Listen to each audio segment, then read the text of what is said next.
Hi, I'm Linda Quinlan. I'm Keith Ghostland. I'm Ann Charles. Welcome to All Things LGBTQ. It's Tuesday, October 24th, and we have a lot of news in store for you. Hi, and I'm going to start with some national news. University of Maine students drown out an LGBTQ street preacher. Isn't that nice? By singing an Elvis Presley song, Don't Be Cruel. And yes. And I was thinking hound dog, but yeah. And here's a picture of some of the students as they confront this preacher.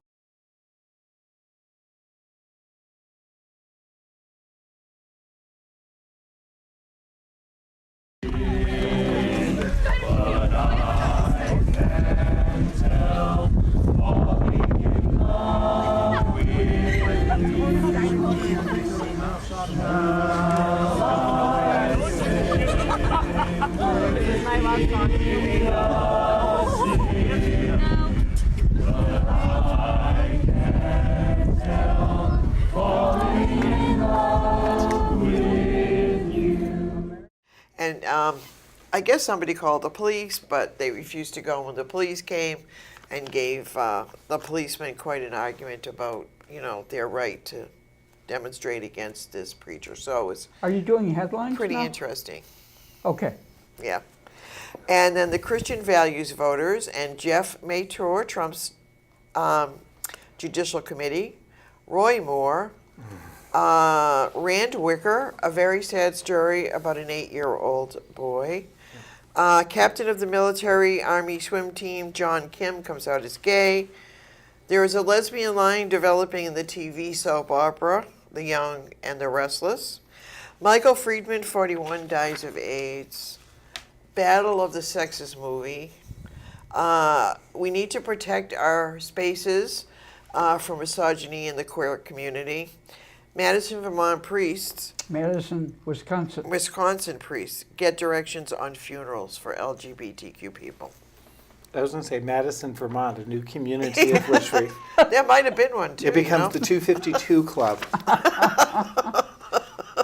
News related to HIV. A representative in the state of Georgia, in a public hearing, suggested that quarantining people with HIV might be a good idea. And Elton John responds. And as Zach will be putting up right now, Vermont has a slightly different approach to HIV. It's called I Swallow. And you're going to have to hold on until our next show when we interview the people from the Health and Wellness Project at the Pride Center to explain what all of that might mean. In York, Maine, they're encountering anti-LGBTQ bullying in their schools. What's happening here in Vermont? And as Zach, again, because he has this talent, will put up, this is the dedication of the marriage equality marker that was dedicated last Tuesday at the State House. And as was pointed out, it is positioned halfway between the legislature and the Supreme Court building to acknowledge the impact and the input from both of those bodies. 45. He wants to cut federal subsidies. Vermont kind of has a response. This is Domestic Violence Awareness Month, and I'm going to be sharing some statistics that came from the Intimate Partner study done by the Centers for Disease Control, which is that federal agency in Atlanta, Georgia, that likes to track things. Human Rights Campaign releases their Municipal Equality Index. How do you think we did? And this week's trivia question, on December 20th, 1999, the Vermont Supreme Court issued their landmark decision in the Baker case, which resulted in the Vermont legislature creating civil unions. Of the members of that 1999 Supreme Court, who's still sitting on the bench? And That was an impossible question. some of us knew the answer. Some of us know the people. And if you don't happen to be doing anything Sunday afternoon, as in tomorrow after you view this, there will be a poetry reading in Milton where our favorite Linda Quinlan may be presenting. It's at the Milton Artists Guild, and it starts at 2:00. Thank you. Now it is yours. Thank you. All right, my international headlines concern the Russian pop star Zelimkhan Bakev, who's tortured and killed in Chechnya. Amid Egypt's anti-gay crackdown, gay dating apps send tips to stop entrapment. Lawyers arrested in Tanzania under the pretext of promoting homosexuality. My more upbeat headlines concern the world's oldest living land creature, who is love discovered that. to be gay. We speak of Jonathan the tortoise. Transgender bride becomes the first in Nepal to be formally married. Gay Pride Parade is held in Kosovo. It's the first openly announced in advance parade. A gay couple becomes the first in Germany to adopt a child. Two more headlines. I probably won't get to these stories. The Council of Europe makes history with its first specific resolution on the rights of intersex people. Greek transgender community looks forward to a new law improving their lives. So those are my international headlines. So, shall we start again with the national? Why, yes. All right. The Christian Values Voter Summit, and those people are up to their antics again. Well, they've never stopped their antics.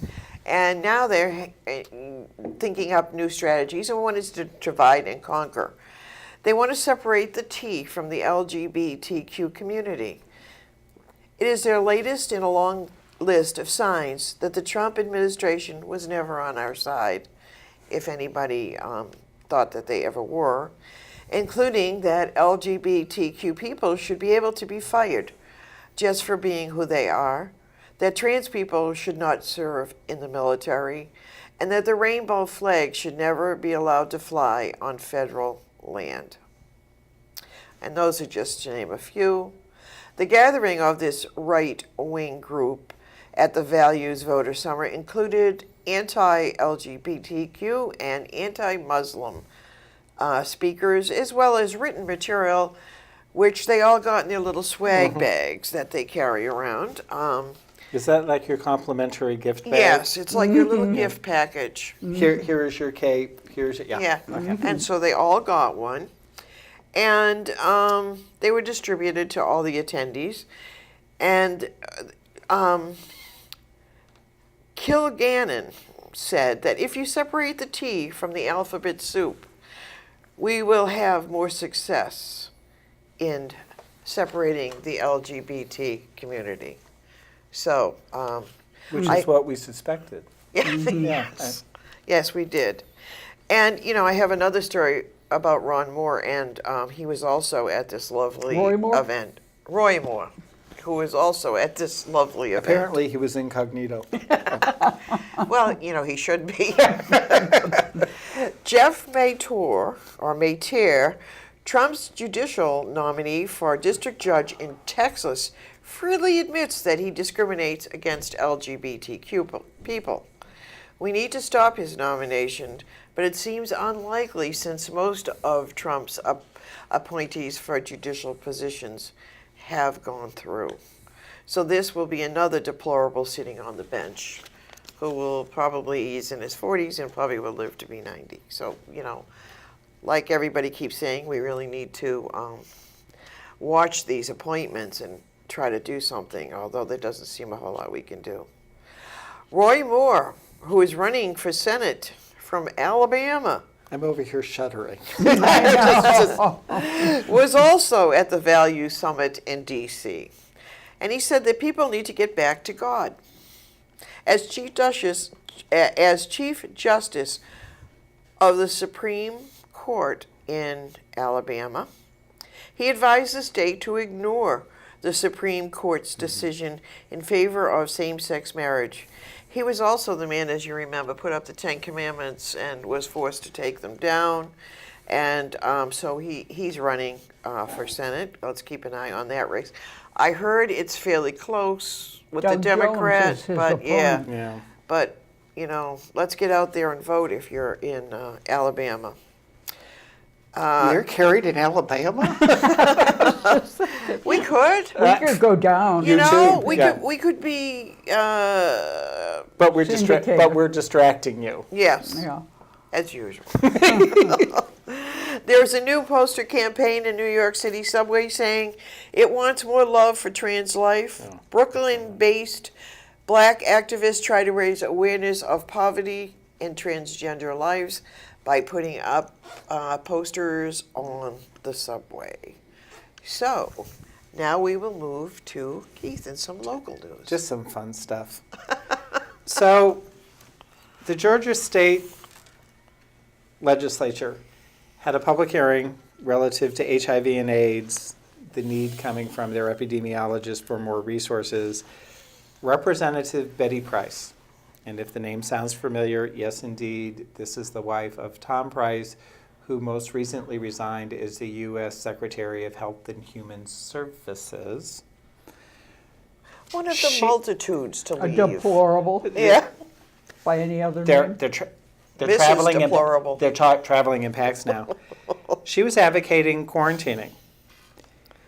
It's almost frightening the number, this is her quote, it's almost frightening the number of people who are living that are carriers with the potential to spread, she said, whereas in the past, they died more readily. And then at that point, they're not posing a risk. That comment didn't go unchallenged, and it actually was challenged by Elton John, because the Elton John AIDS Foundation is based in Atlanta, Georgia. His comment was, Representative Betty Price's comments about people living with HIV are horrific, discriminatory, and astonishingly ill-informed. Betty Price is a medical practitioner. She's an anesthesiologist. Oh, God. She knows better. Elton John went on to say, we are working to dismantle the structural barriers, including poverty, inadequate education, persistent HIV stigma, racism, homophobia, and transphobia that impede progress. He was on a roll. Oh. Instead of perpetuating fear and bias, Representative Price should educate herself about HIV and use her position of power to provide support, resources, and compassion Good to for her him. constituents. Rocket Love is Man. the cure, not quarantines. In Maine, and it was specific to York, Maine, students and their parents have been reporting an increase in LGBTQ bullying and saying the schools aren't responding. And the reason this sort of resonated for me is that we've been hearing about difficulties that our youth are having in Vermont and with bullying. And with some of the phone calls that have been made asking who knows what, was becoming readily apparent that people are not reporting. The Human Rights Commission here in Vermont that should have oversight over schools knew nothing about what we were being told. So there are a series of phone calls going on. One of the things that the Human Rights Commission truly encouraged people to do is that if you are the parent of a youth and your child makes you aware of bullying, you can submit a complaint on their behalf. Right. If you are in a school and you witness, you can submit a complaint. If this remains silent, it will only continue to validate, to grow, and as we've seen coming out of 45's administration, we're not going to be getting a lot of external support. No. Well, Which leads right into your just uplifting. I know. I have a very sad clip to share with you. This is Russian pop star Zelimkhan Bakev. Sources are reporting that he was arrested, tortured, and murdered by Chechen authorities due to the suspicion that he was homosexual. That's their catchphrase. He was last seen on August 8th in Grozny, where he had come from Moscow for his sister's wedding. His Instagram account has mysteriously been deleted, but a small Twitter account in his name remains active but offers no recent updates. Earlier this week, a representative of the Russian LGBT network made a statement to the media that touched on the disappearance, saying, "At the end of August, we received confirmation of our earlier presumption that Bakhav was detained by Chechen authorities due to suspicion of homosexuality." A source close to activists in the region have stated that Bakhav, 26, was tortured to death. He arrived in Grozny and was picked up by police within 3 hours, they claimed. Within 10 hours, he was murdered. Earlier this week, Maxim Lapanov became the first victim of Chechnya's gay purge to come forward publicly with claims of abuse at the hands of authorities. The Russian LGBT network representative claimed in Monday's press conference that other individuals in Chechnya's entertainment industry were subjected to torture as the authorities attempted to gain information on Bakayev. So let's pause for a second and listen to a minute of one of his songs.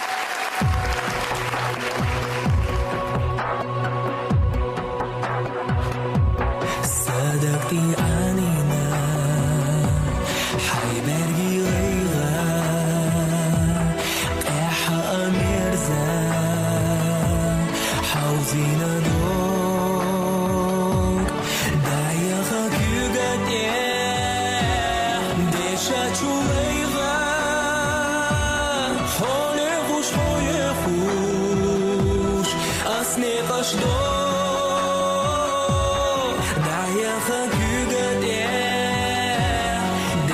چوغیغا حال خوش اصلی قشدو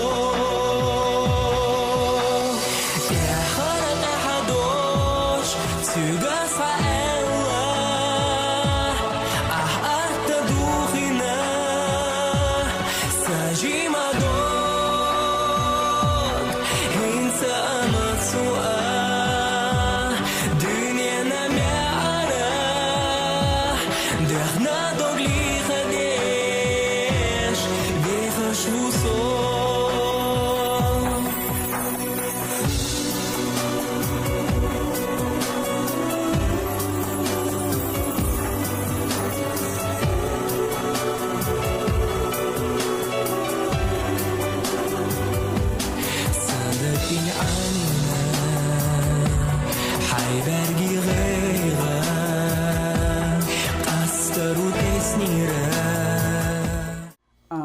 My next story concerns Egypt's anti-gay crackdown, which I mentioned last time.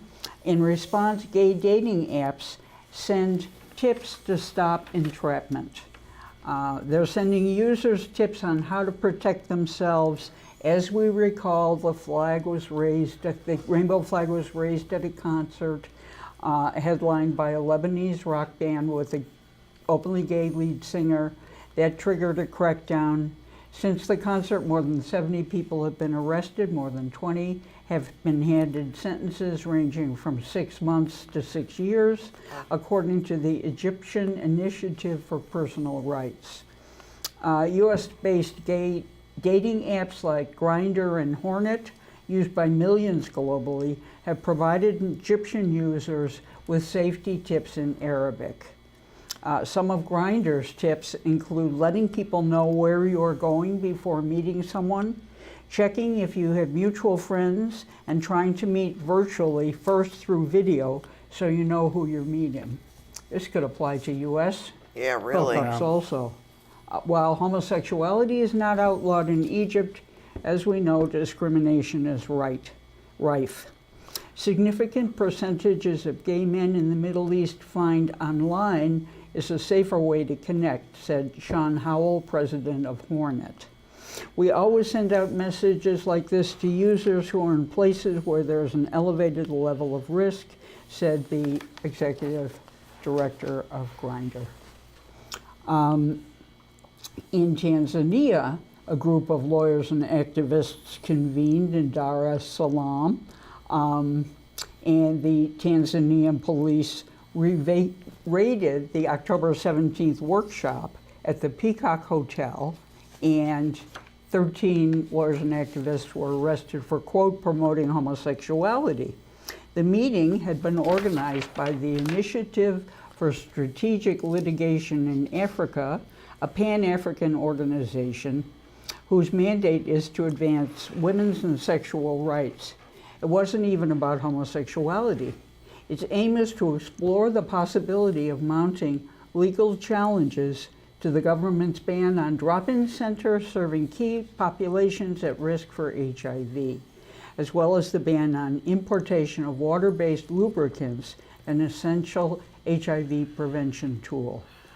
Recent arrests follow a disturbing pattern in which several dozen people have been arrested since December 2016 for homosexuality or promoting homosexuality. In most of these cases, police have not presented any evidence whatsoever suggesting that those detained have engaged in same-sex conduct. Ay.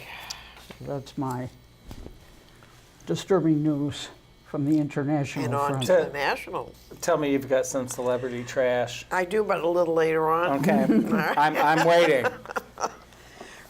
Well, this is not a bad story, but Rand Wicker is not familiar in the LGBT community history, but this now 79-year-old made his mark in the movement's beginnings in the 60s.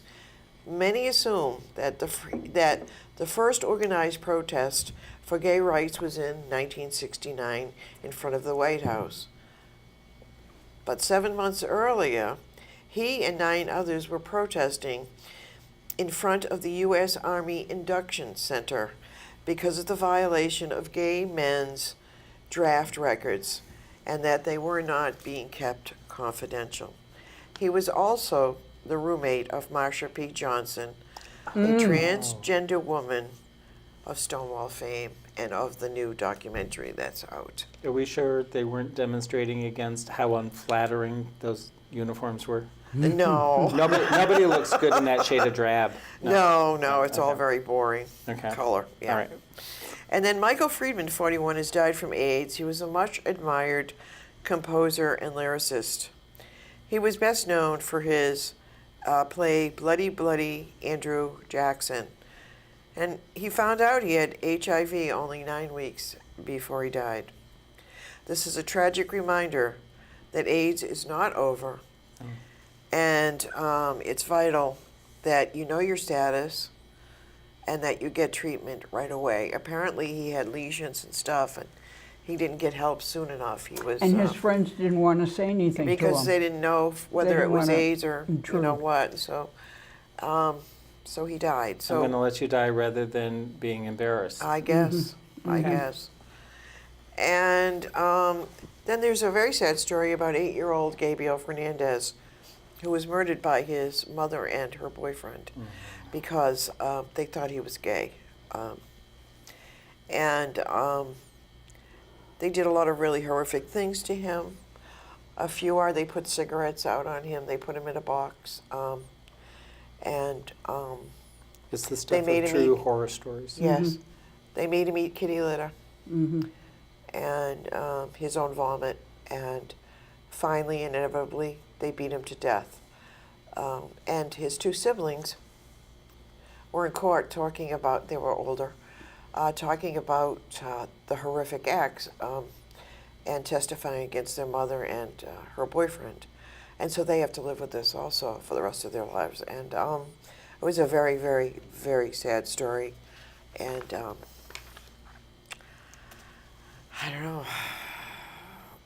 And Families. Yeah, yeah. there we are. And Madison, Vermont priests. Wisconsin. Wisconsin. Why do I keep saying Vermont? I have no. I know. I'm going to go out looking for it. I know. Road trip. They get directives of. They don't want to give LGBT people funerals at the church, and Catholic Church can, deny people because they don't want the scandal. The church doesn't want the public scandal of burying LGBT. They're afraid we're going to redecorate. Yeah. But, so, they can't bury, and even if they decide they will bury you, if you're a partner of the person who's being buried, you can't have anything to do with the church service in any way. You can't, your name can't be mentioned or any other. Why anybody would agree to do this is beyond me.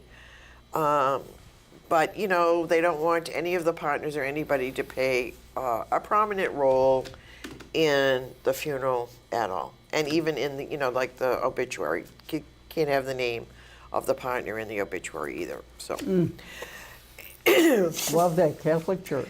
and for my last little story, Anne and I went to see Battle of the Sexes, which we adored. Actually, I saw it twice.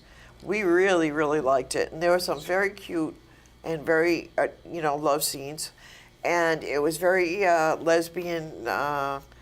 Positive. Yeah, positive, and Billie Jean King was great, and there were a lot of aspects, even though I had sat and watched that when it happened, I was still sitting on my seat saying, oh, I hope she beats him, I hope she beats him. Emma Stone was good. Emma Stone was great, the whole cast was good, so if you get a chance, go out and see it. It's fun, historic, and you'll learn some extra things about that time in Billie Jean King and the whole era. So anyway, that's my happy news. Thank you. Okay. Just a little celebrity. So, as people are aware, 45 said that he is withholding the federal subsidies, which, as president, he had the right to do. Well, Governor Scott signed a statement with 10 other governors asking the Congress to please step in and to take over these subsidies. In Vermont, this could impact as many as 13,000 people. And it's that income bracket of 17,000 to 30,000 for individuals, 34 to 62,000 for a family of 4. I'm not sure how you really survive on. But just so that he wasn't standing alone, T.J. Donovan, our Attorney General, also joined other Attorney Generals saying that 45 really doesn't have the authority to do this.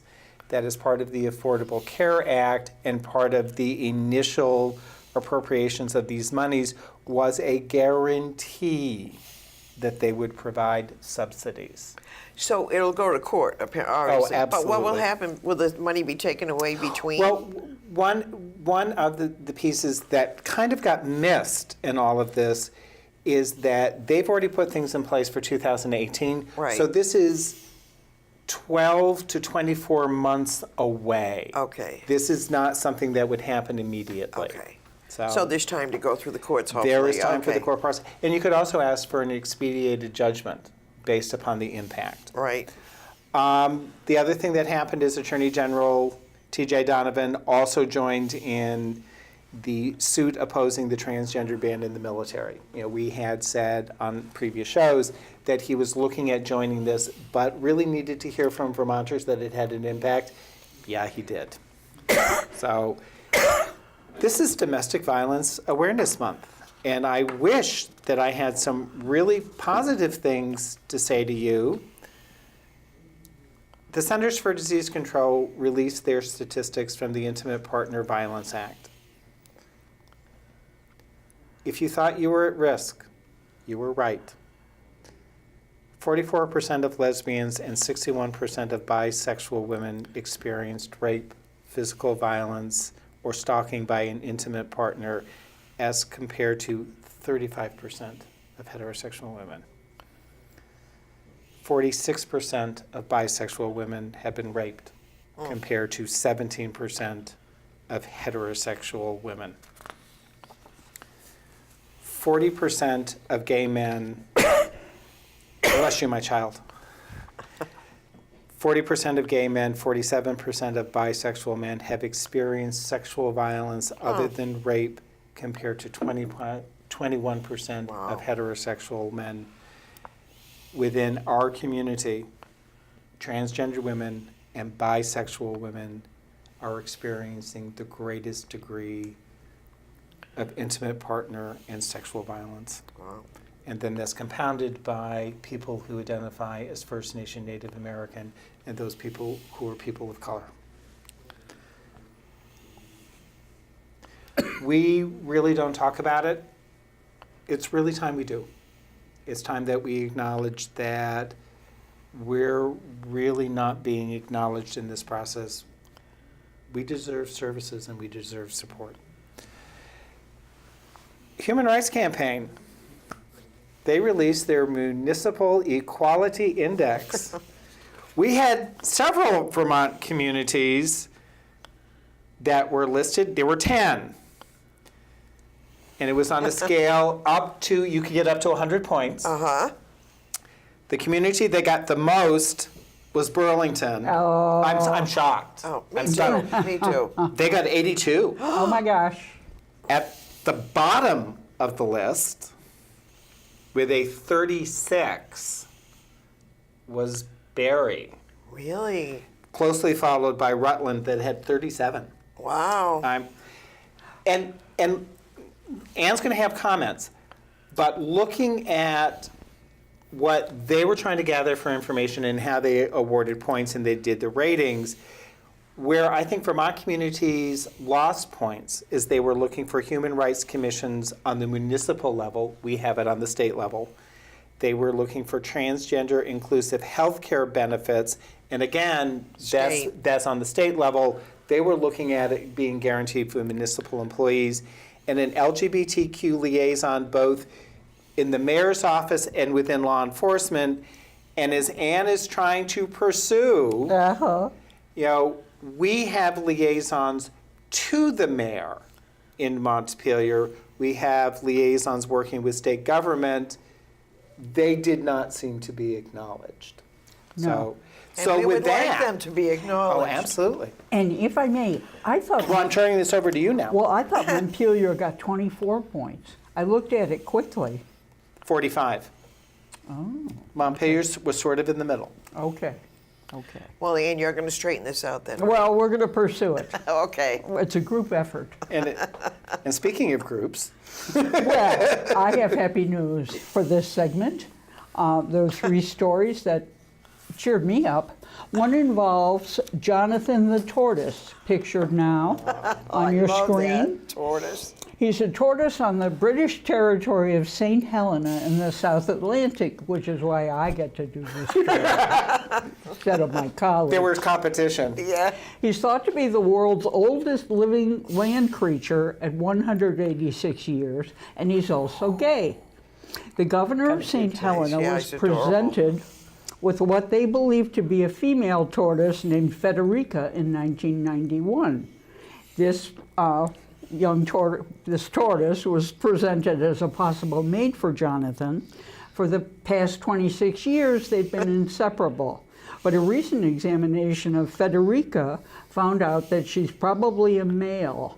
What happened, the gory details are he had some abscess on his shell, which caused closer examination, and voila, a male.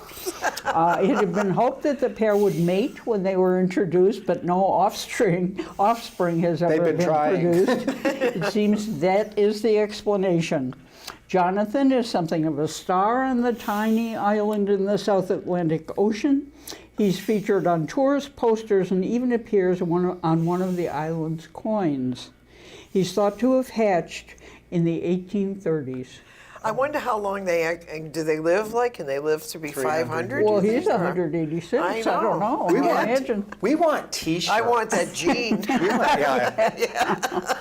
All right, other good news involves a transgender bride who has become the first transgender bride in Nepal to be formally married. We have a picture of her. Her name is Monica Shahi Nath, and she's pictured taking a selfie with her husband Ramesh Nath Yogi. She became, as I mentioned last time, Nepal was the first recently initiated transgender designations on passports. And now she's become the first transgender woman to be formally married. She told Agence France Presse that she Good job. was happily married and feels accepted as a husband and wife. Nepal already has some of South Asia's most progressive policies on homosexuality and gender identity. She became the first Nepali to get the passport with the other gender designation on it. Her family sees her as a woman now. She grew up as a boy in a remote village. Mr. Yogi, her spouse's family, have also reportedly accepted her. She's 40, he's 22. Wow. Although legal experts have said the couple could face accusations of polygamy, which is illegal in Nepal because he already has a wife and 2 children. Oops. Yeah, well, we'll see how that turns out. Gay Pride is held in Kosovo, despite threats. 9 NGOs organized the parade. They've urged the public and institutions to do more to prevent violence against members of the LGBT community.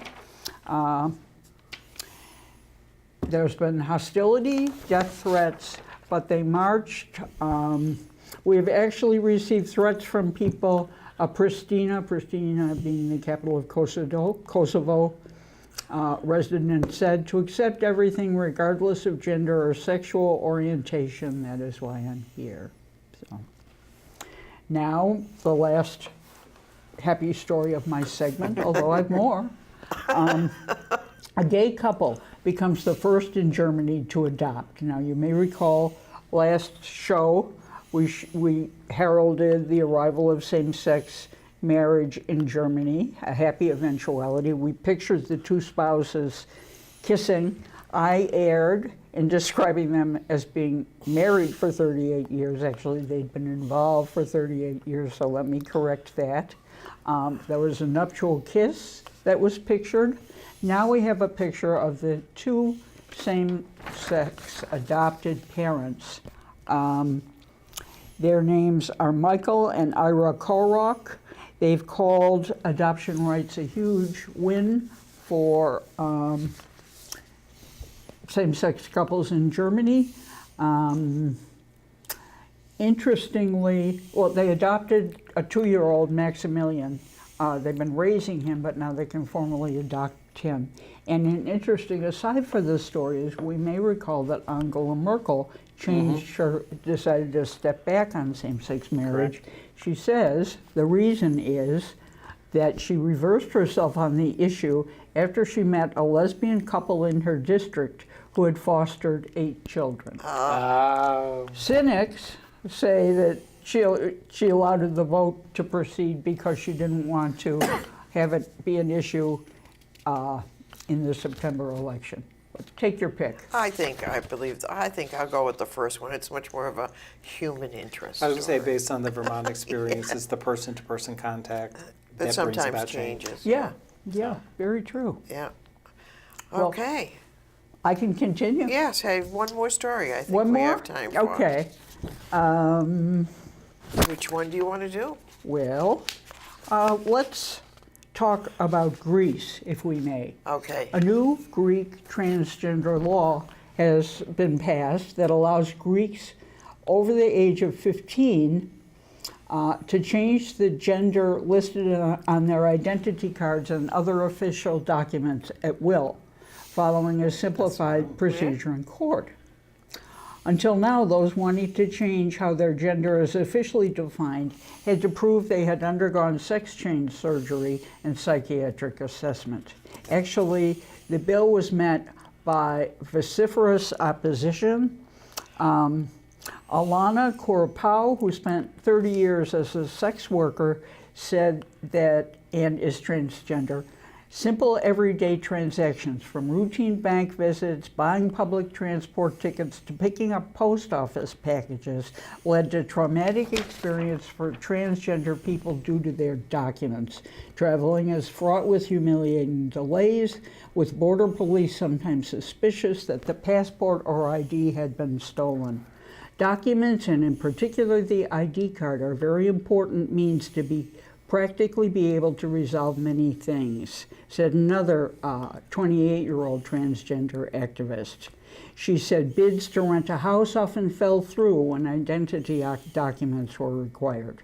She also said she left her job at a salon because clients insisted on referring to her as a man. She was a hairdresser.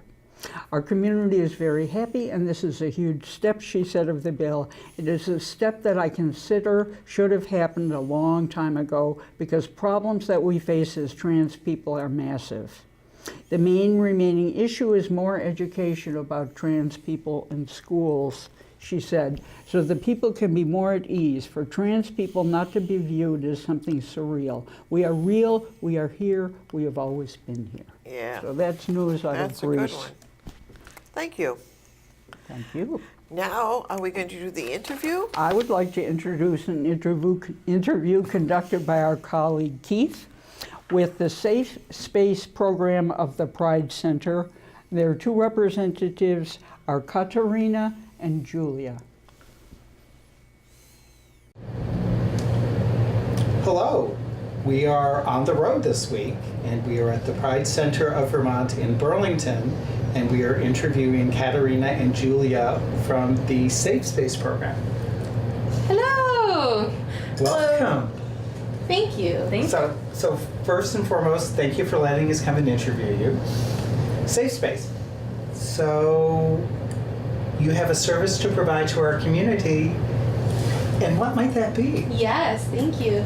But do you feel good with us each kind of giving our own renditions? I want to hear what both of you have to say about what it is you do and how you do it, and to whom you're offering that service. Sure. So Safe Space strives to eradicate violence in the lives of LGBTQ and HIV impacted people. Okay. We recognize the myriad ways in which violence impacts LGBT people. Physical, emotional. Kind of the three compact types of violence that we most directly address are hate violence, which includes discrimination, intimate partner violence, which is also sometimes connected to domestic violence, and sexual violence.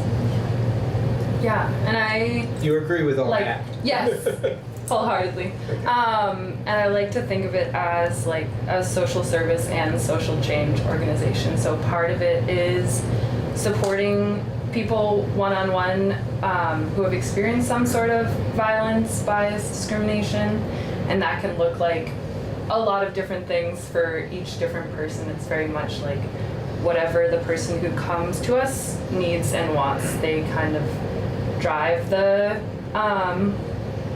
It's directed by my initial phone call to you saying, hi, I'm Keith, and this just happened to me. Exactly, yeah. And then we try to support you, maybe ask some questions to help figure out what it is that you need and how we can best support you in your unique needs.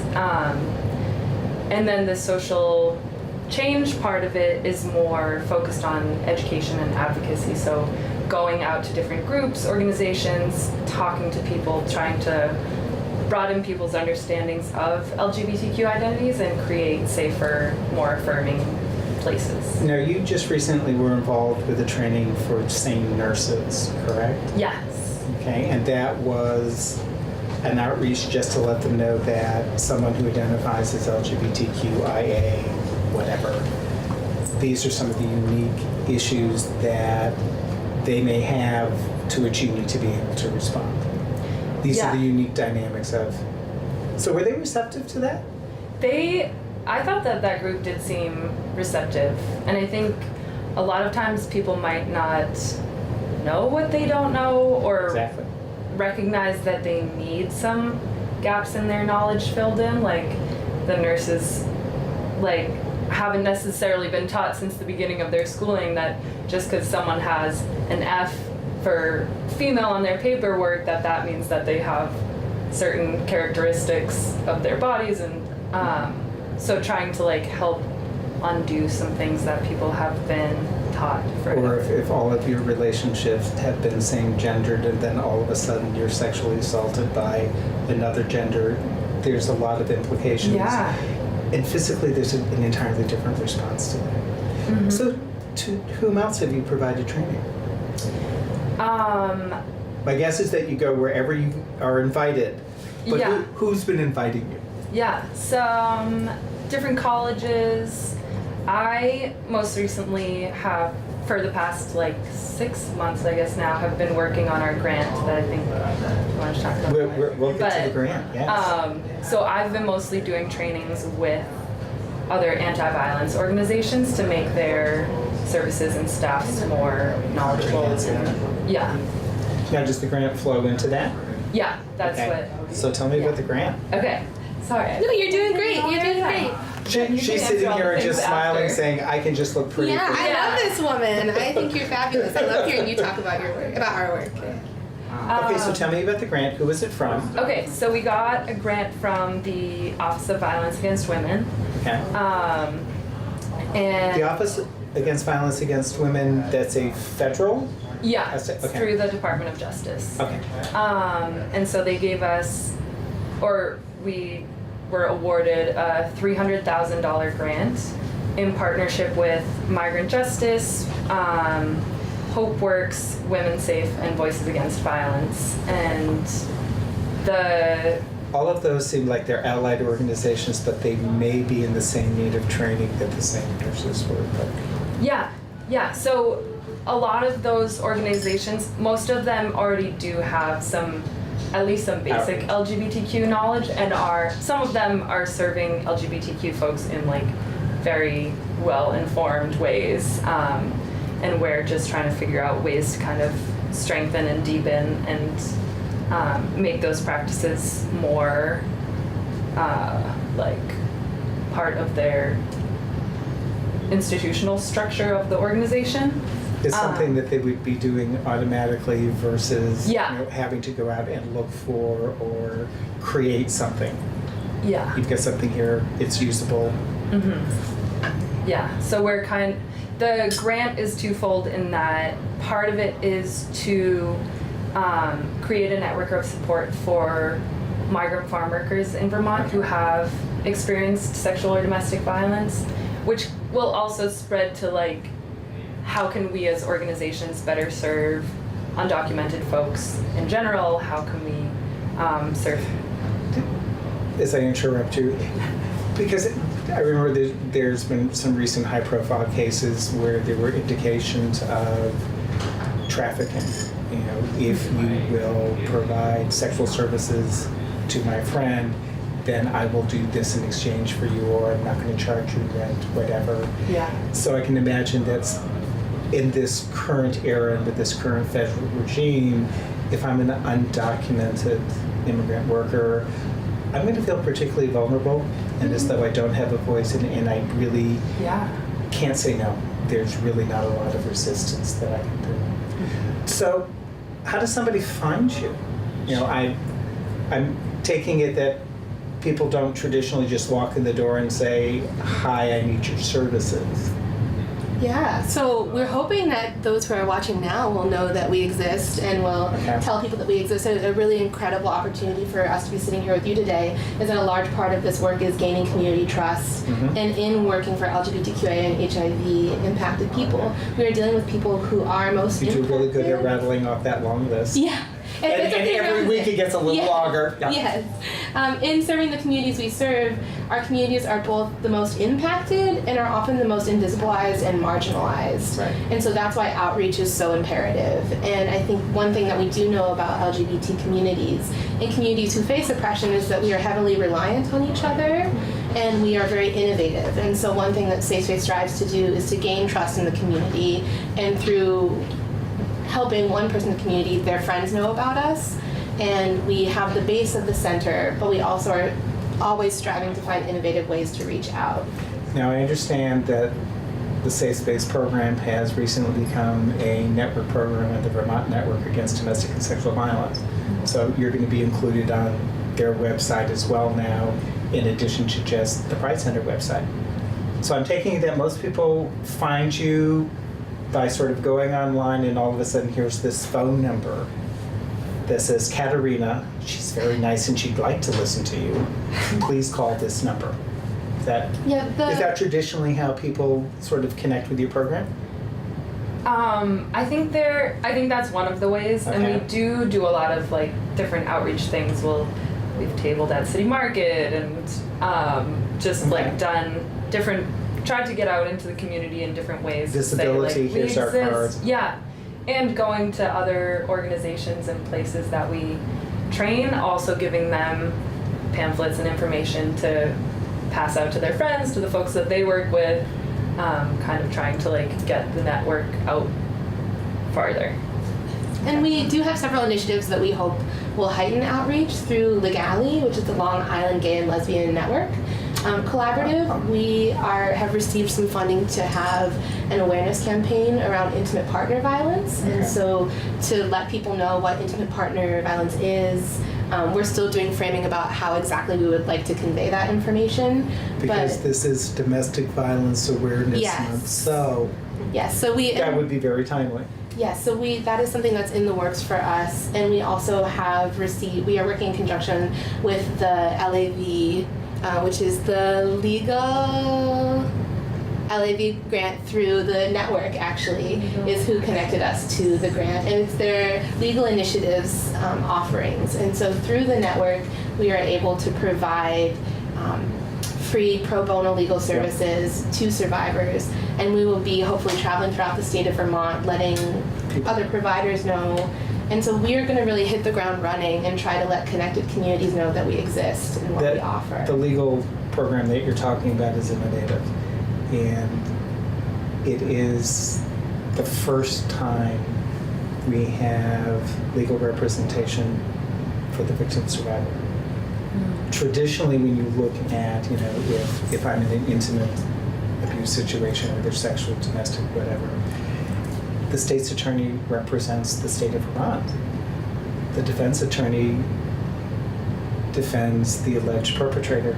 There was no one who is looking out for the interest of the victim survivor.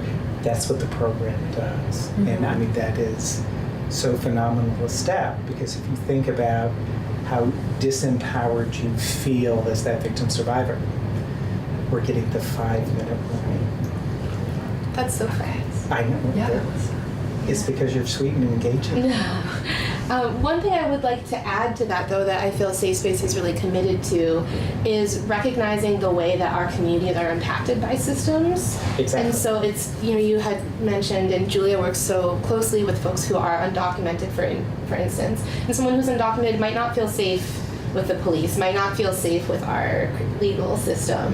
And so through connections and collaborations such as the LAV Yeah. connection, we can make sure that that warm handoff is going to someone who is trauma informed, who is LGBT competent and compassionate. And we also have connections with the state police, where we work really closely. Gary Scott is someone who has taken a really strong partnership with us, and they're willing to come to the Pride Center and meet with folks who maybe feel daunted by law enforcement or feel like they need some additional advocacy. Let me flip that around. How receptive is our community to the services you're providing? Because there are times when you mention domestic sexual violence within our community, and we sort of look back and go, huh? That pertains to me? So That's a beautiful question. I'm excited to hear it.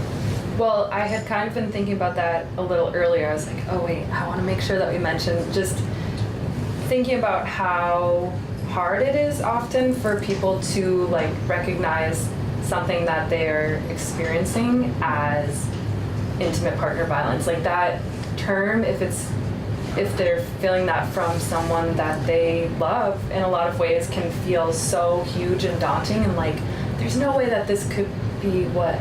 plus Yeah. keeping you silent is a large part of the abuse. Yeah. That emotional, Isolation. financial control. Yeah, and feeling like maybe there aren't options. But I think also just we talk to people who don't necessarily label what they're experiencing intimate partner violence, but just want to talk about like, this thing happened. I don't know if this is like weird. I don't know if this is okay.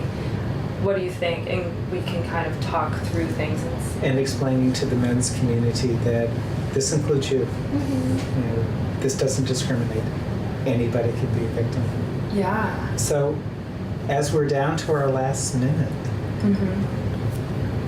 anything that you want people to know about Safe Space, other than the fact that you're here, and we'll make sure that your phone number and the hours that somebody means the hotline is up. What's your what person the house? Person the hotline. Yeah. Person the hotline.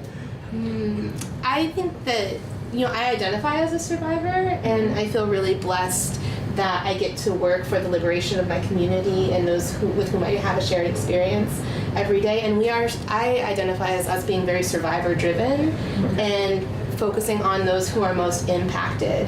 And there's a saying, if it's about us without us, it's not for us. Exactly. And so we can only be as strong as the people who we are working with and alongside of. And so I would like to invite those who are moved by us today to join us and to help us create So our when vision. I call, I'm going to have an open ear that's really going to be listening to what it is I have to say. Yeah. Yeah. And even though like we have solid connections with a lot of other organizations but really we don't take any actions without like Right. following what the survivor wants. So just because someone talks to us doesn't mean that like the police will definitely not get contacted unless that is what they want. Other organizations will definitely not get contacted unless we have like written permission from them, and that's It's what all they want. And we survivor-driven. talk about like, okay, yeah, really kind of talk things through to make sure that we are following their lead and supporting them in ways that feel best for them. So thank you both. So, yeah. We will be back because Yay. we're going to have more to talk about. Yes, please. Thank We'll you. still be doing the work, so that would be great. Thank you, Keith. Thank you.